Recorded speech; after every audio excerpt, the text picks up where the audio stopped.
Hello and welcome to the show. I'm JJ Flazanes, your host. Thank you for downloading today's episode. Today's episode is a fun role reversal. I've got a dear friend who's also a client. She's also in my mastermind group, Marjorie Alexander. She and I met in a podcasting group and have been friends for several years. Her show is called A Sustainable Mind. And for a long time, we've tried to kind of connect the dots on how we can be on each other's shows. And I had this download, this intuitive hit the other day of emotional sustainability, because she's talking about environmental sustainability, but part of what affects our environment, obviously, is us.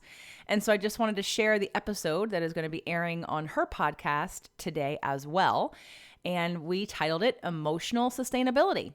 So please check out Marjorie's show, A Sustainable Mind. You can also go to asustainablemind.com and learn more about her and her show and her offerings. And I hope you enjoyed today's show.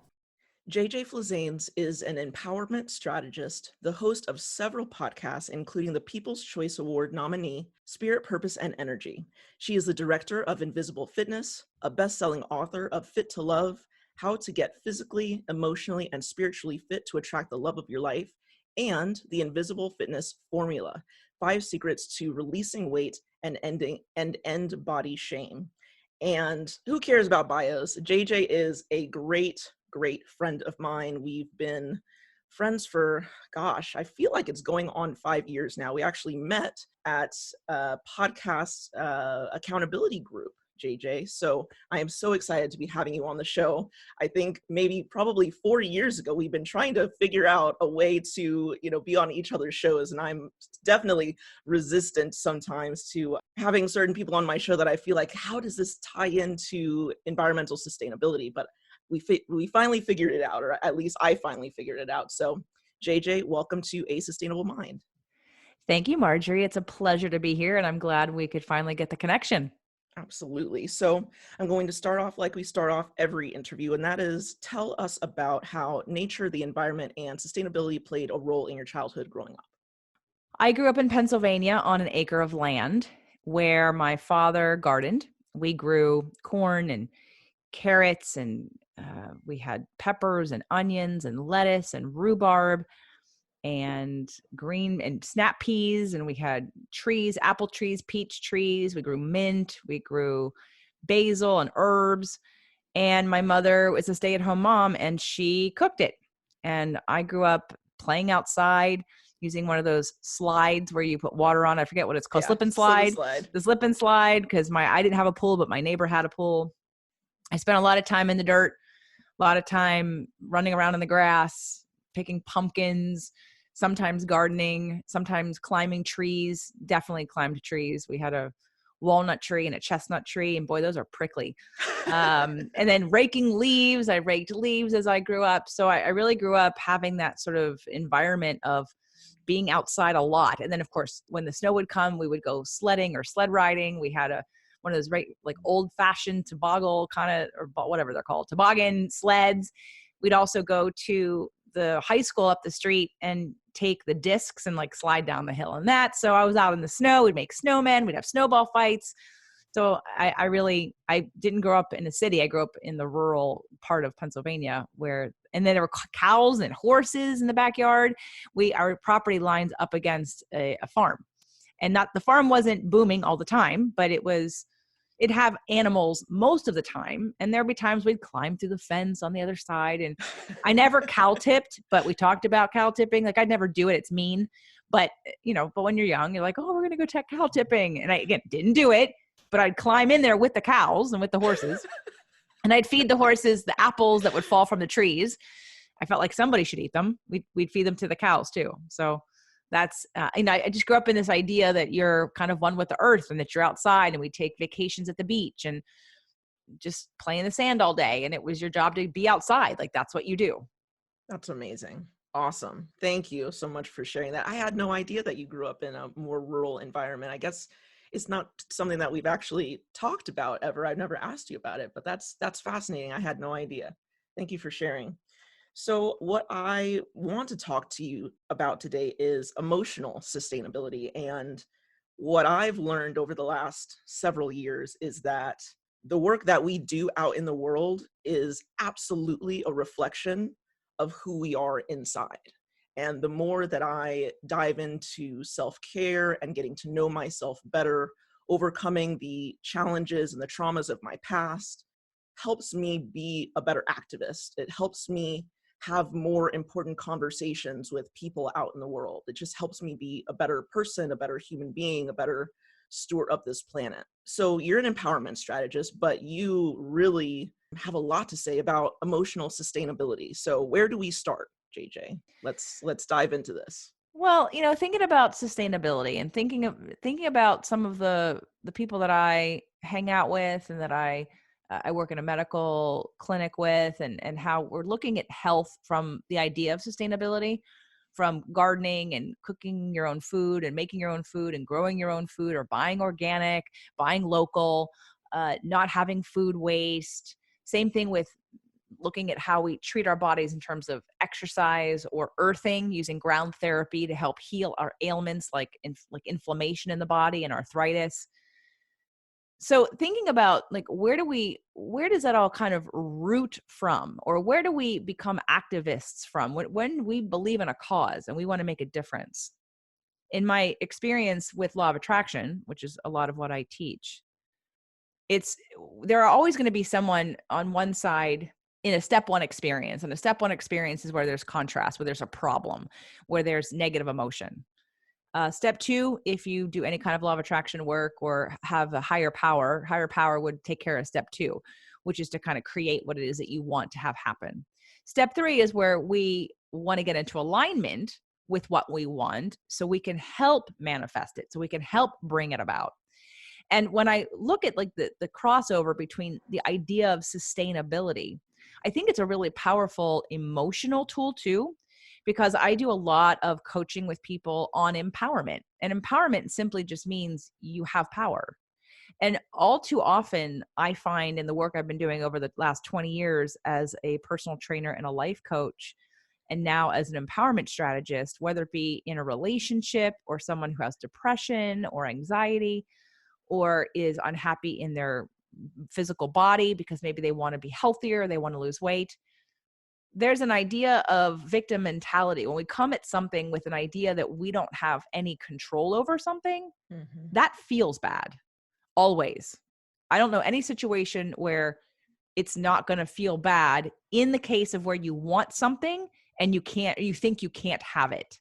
It's this lack of, it's like this perception, like this lack of mentality where we want something that we perceive we can't have. Therefore, we don't have any power.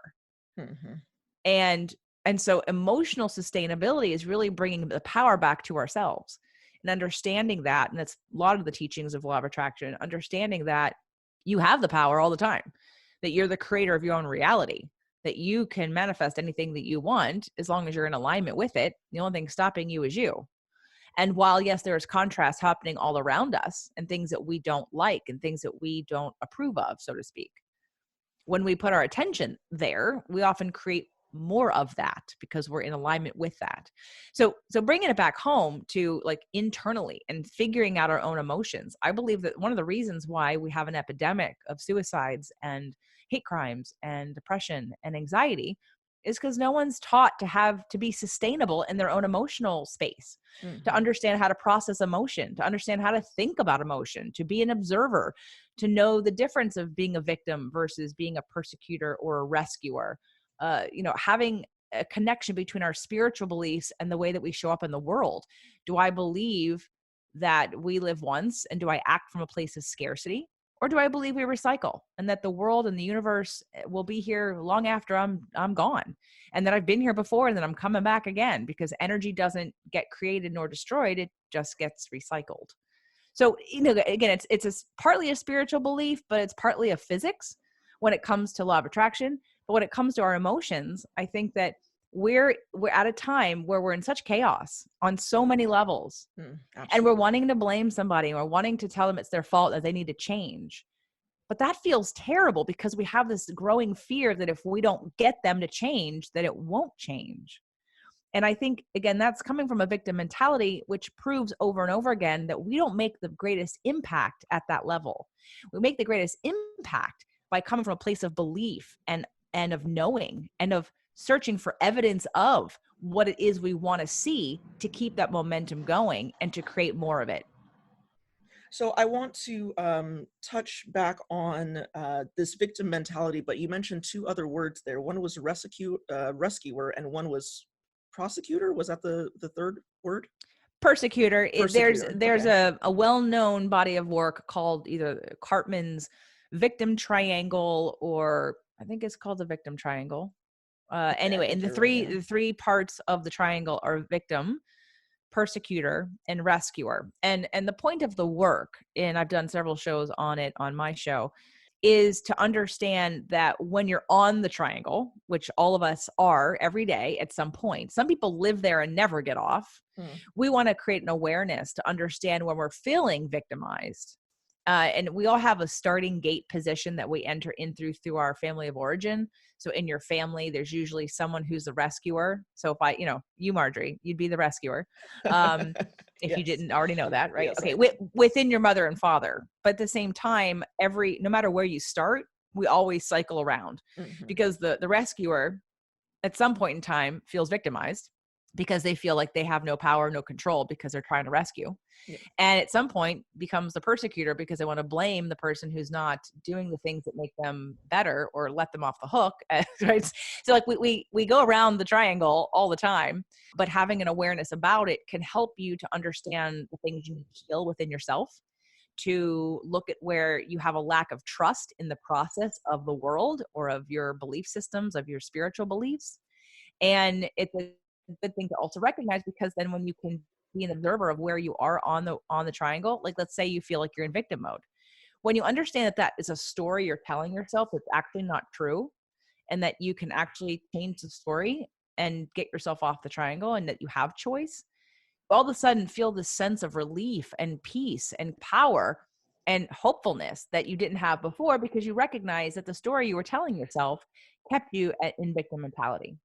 Tell me a little bit more about the role of the persecutor, because I'm thinking of this in terms of people that are working within environmental sustainability, whether they have founded a nonprofit organization, whether they do grassroots work, if they're an activist out there holding a sign, going to like a climate march, or getting their neighbors to sign a petition to get something signed into law.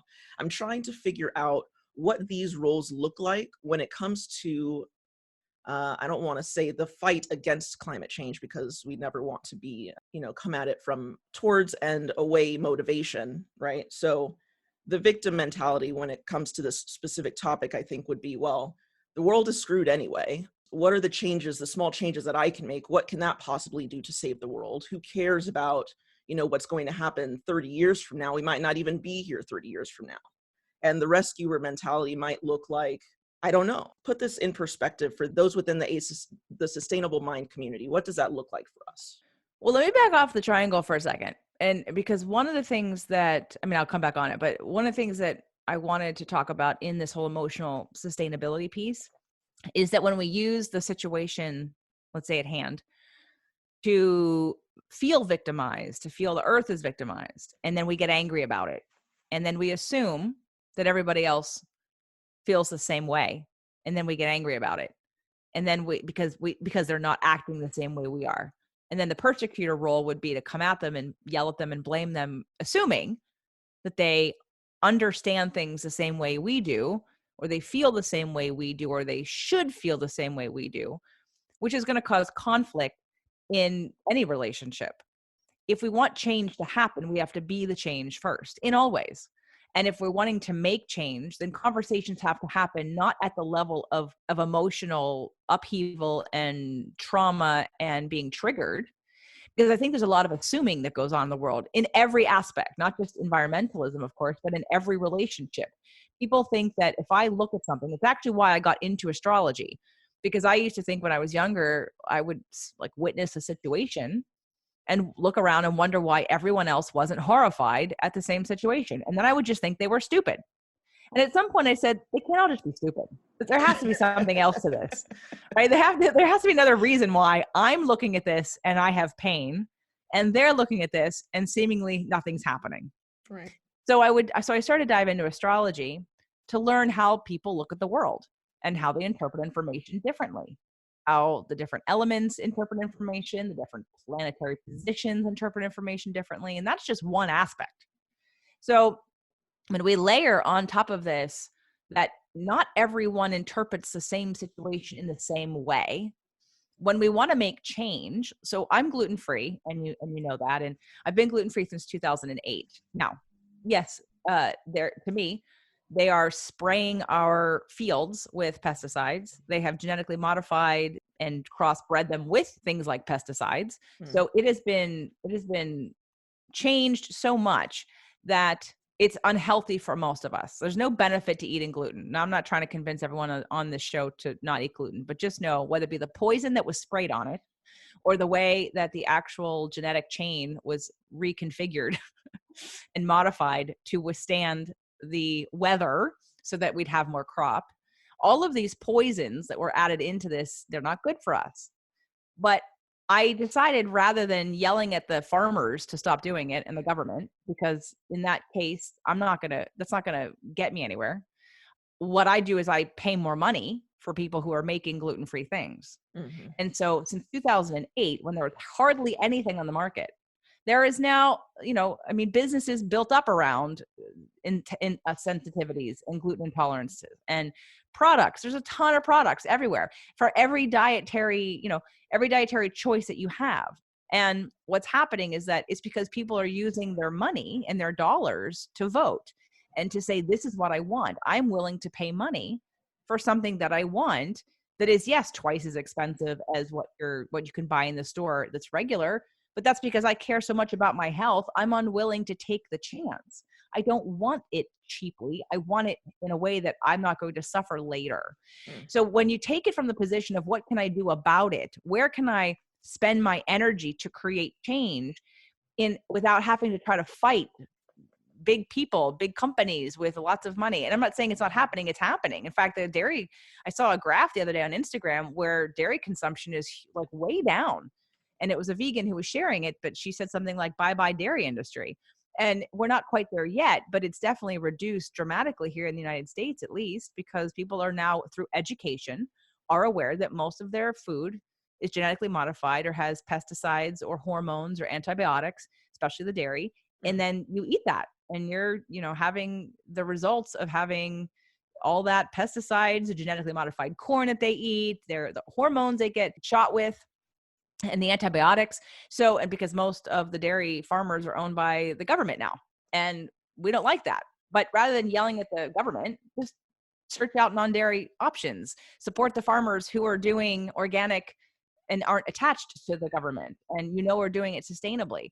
And the more that we put our money and effort and attention into those, the more we're going to have a shift that doesn't also come with grief and shame and anger and ulcers and sleepless nights and anxiety and feeling victimized, feeling powerless. We have power. How we choose to use it is going to determine how we feel in the process of bringing about change.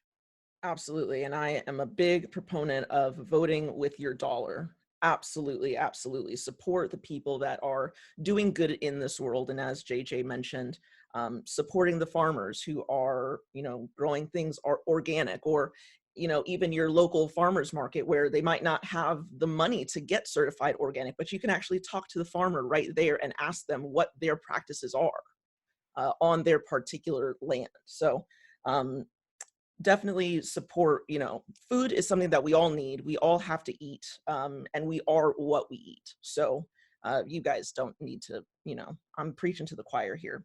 But coming from a position of emotionally sustainable for just who we are as people and how we walk about the world, what are some suggestions that you can give sustainable minds out there who are looking to become more the change that they want to see in the world, not focusing necessarily on the environment, how we're interacting with everyone kind of out there, but looking within, who we are as people, what we believe in?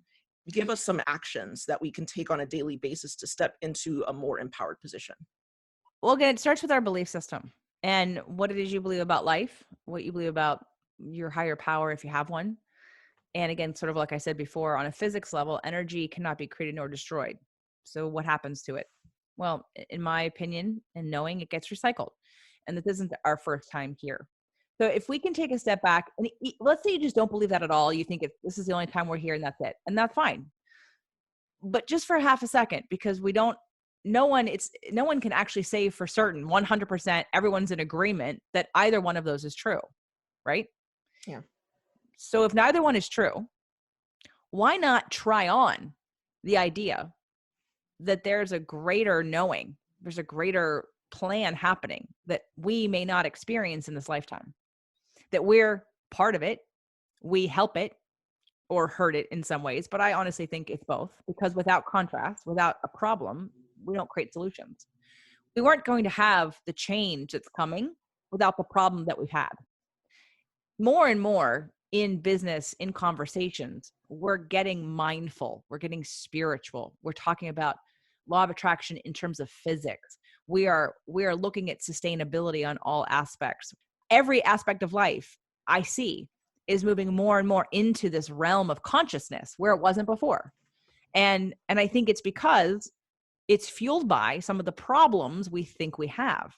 So I'd invite people to, instead of thinking that we are horrible people that are hurting the planet all the time, because remember, the planet's been here long before we were, and it'll be here long after we are. And maybe you don't believe that, and that's fine. And that's cool. I just invite you to take a look at that for a second, though. If you really believe like it's going to blow up in the next 30 years. And some people do. And okay, so you think it's going to blow up, and maybe you have proof, you've studied, you're in alignment with studies or people who are saying that. Just for a half a second, if you live in that energy, I know for me, like thinking about that upsets me greatly. It puts me in constant state of adrenal fatigue, of fight or flight. It worries me about every little thing I do. And I can't even imagine being happy ever. I can't imagine ever feeling safe. I can't imagine feeling peace. I can't imagine feeling joy.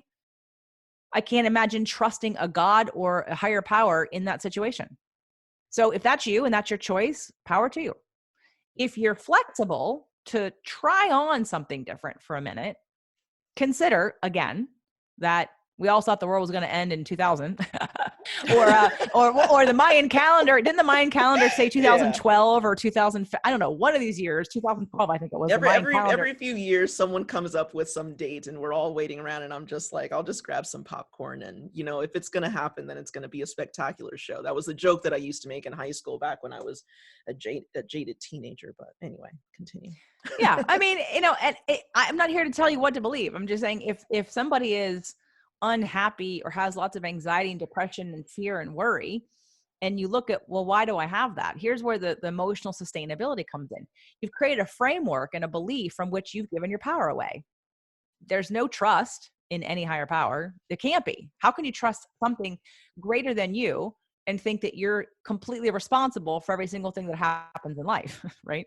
Yeah. So it's that balance of, what do we do about it? Well, if you can take for a second and try on, how is life unfolding for me, instead of, because of me or because of the other person. How is it working out? What can I do about it? What are the things I can influence?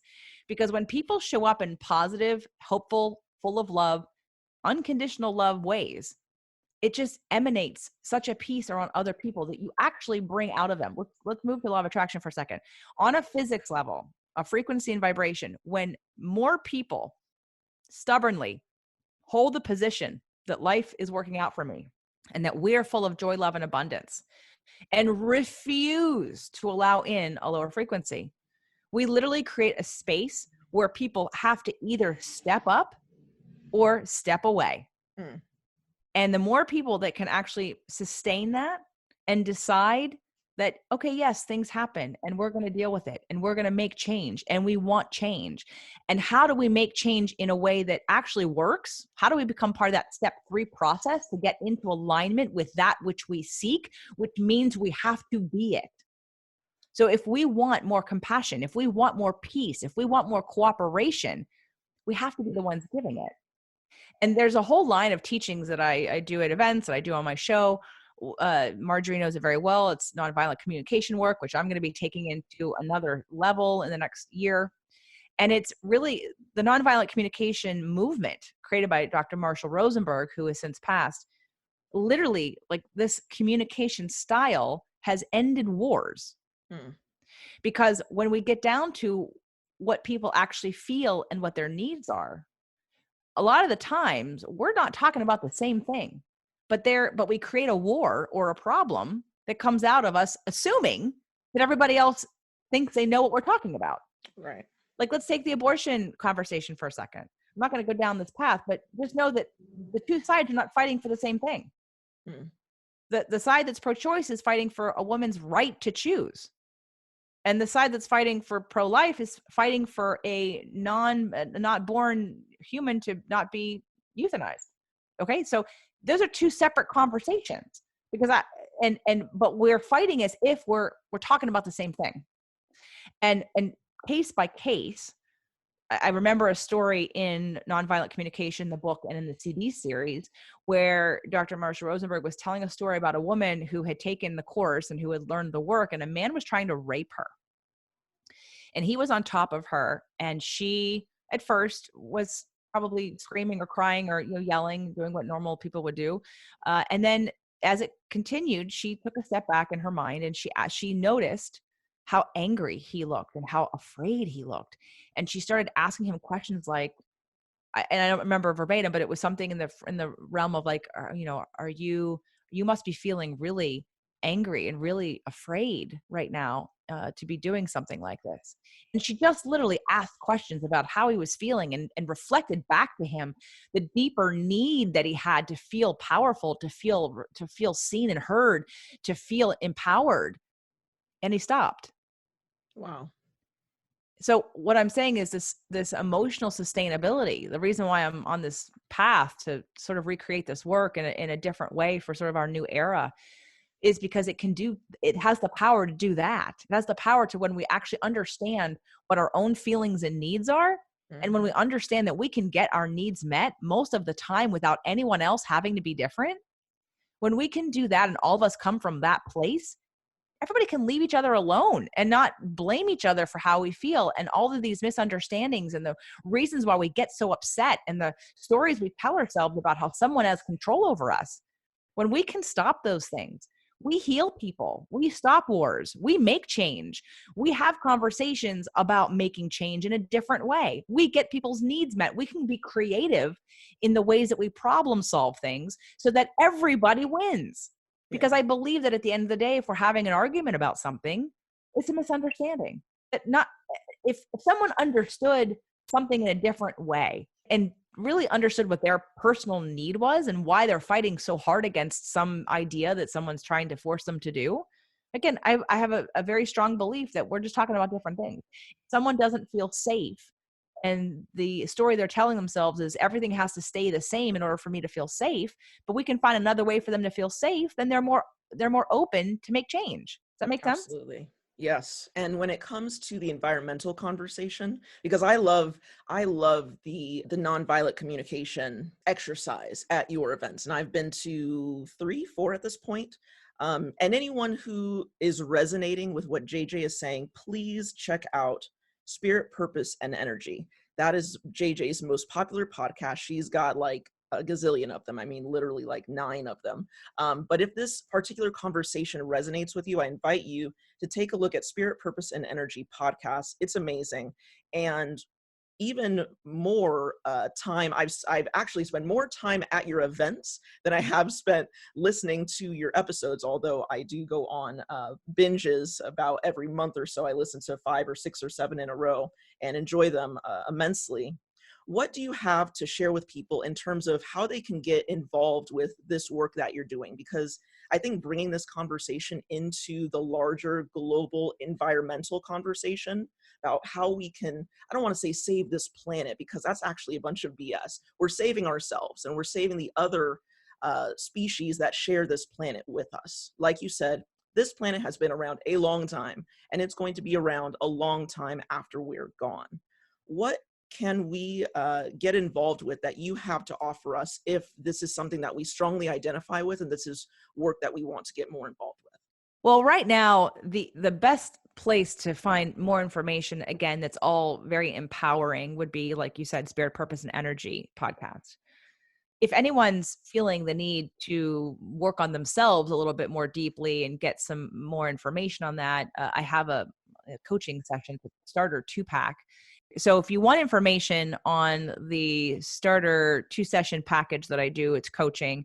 And from there, I can prescribe other things for you to do, read, depending on what it is that you want. You can go to asustainablemind.com/JJ, and you'll get that deal from Marjorie that I offer to her community.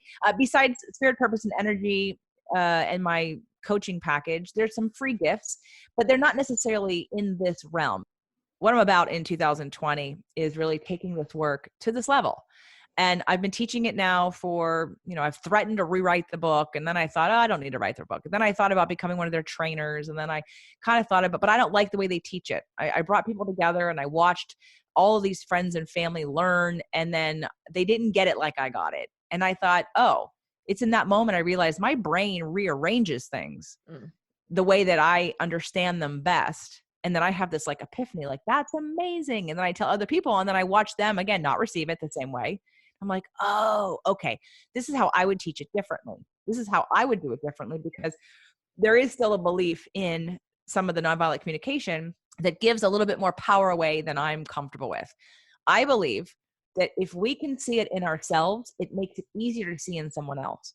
And what nonviolent communication work wants you to do is to be able to, like that woman who was being raped, to be able to put yourself in his position.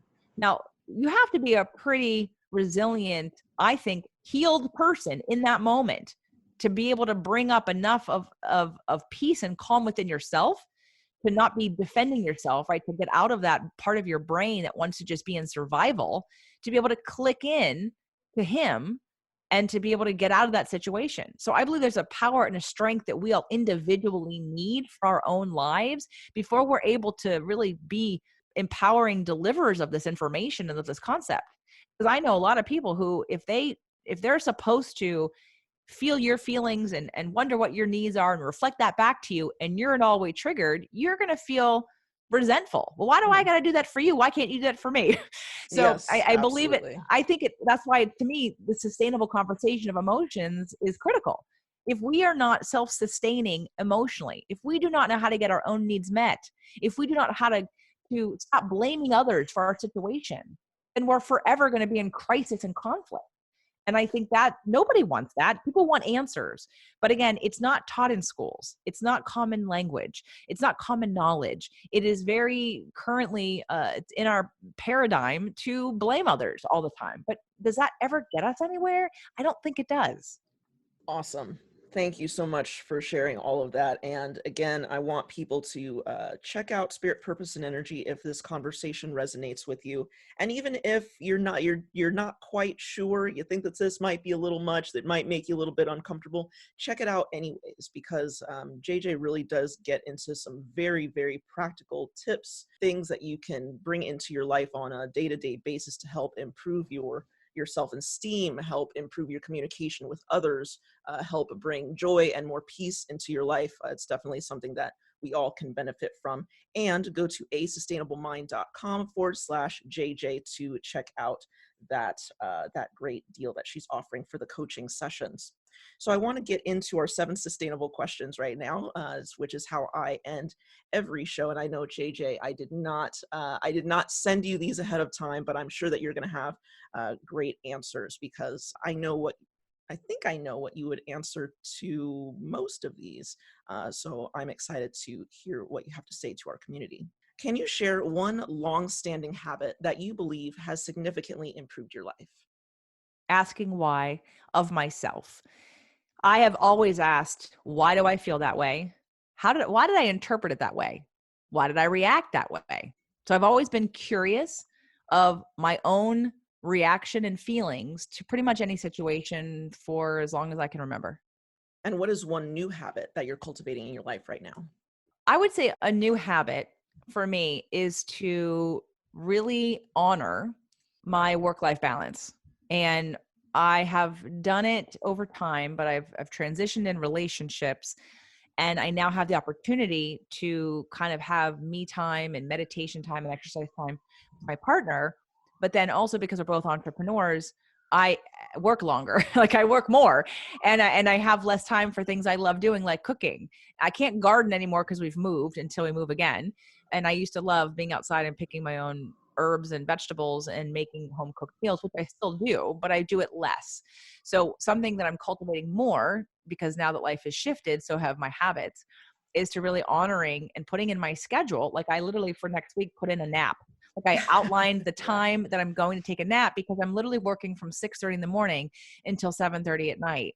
And it's not constant and there are breaks, but if I don't rest and recuperate and spend a little time on myself, I will again be in adrenal fatigue, or I'll be, agitated, or I'll be depleted. And it doesn't have to be like that. And I want to make sure I honor my own energy field and my own energy needs. absolutely. Whose work do you admire? I know that you talked earlier about the Cartman drama triangle or victim triangle. Whose work do you admire in this field of work that you do? Well, the first person that comes to mind who's not been on the show yet is Dr. Christian Northrup. She was the first physician who is a gynecologist who I saw talk about alternative things. She, through her practices, also was doing functional medicine, which I'm 100% behind. I am not a big proponent of Western medicine. I am 100% behind functional medicine, which is different in that we are not fighting against an old paradigm of diagnose and treat with a drug or with surgery. Functional medicine continues to evolve and look at the whole body and look at the whole environment, and will use food and homeopathic stuff and emotional management as tools to help the body heal. So I love functional medicine, and she's one of the first that I saw use that. Not only does she do that, she does goddess retreats. She talks about astrology. She does law of attraction. She knows about nonviolent communication. So I really feel so connected to her. She's doing all the things that I believe in and that I support and that I think are a well-rounded approach to health and to life. So definitely, but she is coming on the show, but she hasn't been on yet. Dr. Evan Alexander has been on the show. He wrote Proof of Heaven, and I really admire him. Dr. Cherie Carter Scott is a legend of mine. Her first book changed my life, and so she's recently been on the show, and she'll be on again.